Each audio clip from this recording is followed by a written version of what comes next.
या बैलाला अचानक काय झालं थांबा सांगतो.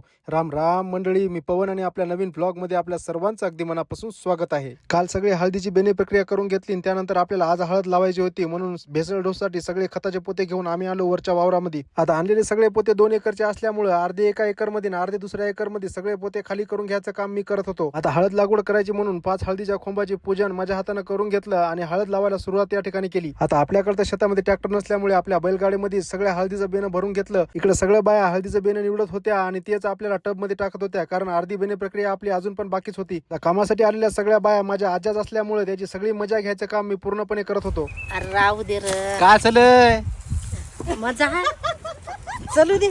आता सगळ्या आज्याची मजा घेणं झाल्यानंतर मी या बैलाकडे आलो. अचानक बैलाला काय झालं वाटलं. नंतर मला कळालं की त्याच्या डोसक्याला खाजू लागल्यामुळे ते मातीमध्ये डोकं खाजू लागलं. आता हळदीचा सगळा भेसळ डोस आपल्याला सगळ्या बेडवर टाकून घ्यायचा होता, त्याच्यामुळे आपण सुरुवात केली होती. आपण पण शेतकऱ्याचा पोरगा असल्यामुळे झप सगळं काम कंप्लीट करून टाकलं. आता मला वाटलं एवढं काम संपलं की आपलं काम संपलं, पण पप्पानं आपल्या हळदीचा भेसळ डोस पण डबल काढून घेतला आणि पुन्हा आपल्या कामाला सुरुवात केली. एक एक टोपला घ्यायचं आणि प्रत्येक बेडवर टाकून घ्यायचं, असं काम होतं आपलं. तर मित्रांनो, इथपर्यंत आलाच आहात तर फॉलो करून नक्की जा आणि व्हिडिओ आवडल्यास लाईक करायला विसरू नका. तुमच्या काय प्रतिक्रिया आहेत ते कमेंट बॉक्स मध्ये सांगा हो.